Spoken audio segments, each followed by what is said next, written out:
Now, Apple products are everywhere, of course, but its profits actually fell 27% in the last quarter because it's selling fewer iPhones. Now, its first prolonged slump in sales since launching it in 2007.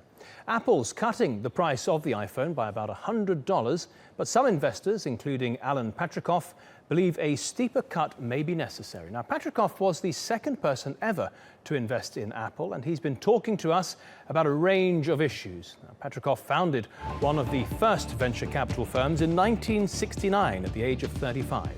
8 years later, he founded the private equity firm Apax Partners and invested in an unknown businessman, at the time anyway, Steve Jobs. He's also invested in America Online, Office Depot, and founded New York Magazine, which have all made him a pioneer in the private equity industry.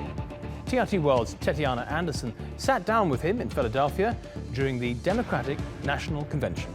I started the venture business in 1970. So, I've been through the very earliest stages of this industry. It wasn't really an industry when I got started. It was the idea a lot of very high net worth families used to invest in young companies. And out of that, some regulation was passed in 1977, which was called technically the Plan Asset Regulation, which was very, very significant. For the first time, it let pension funds invest in a venture or private portfolio. It opened up the floodgates. And, today there are, hundreds of billions of dollars invested in private equity and venture capital. So it was very enlightened thinking. I was very early involved with the formation of Apple Computer. I wasn't the first investor, I was the second. I invested in America Online. I invested in New York Magazine. I invested in the first cable company. And what do you think about the future of tech? Where is it going from here? Well, we've got so many things happening now.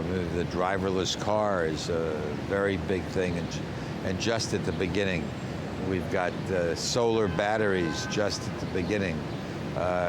We've got using drones as a delivery agent.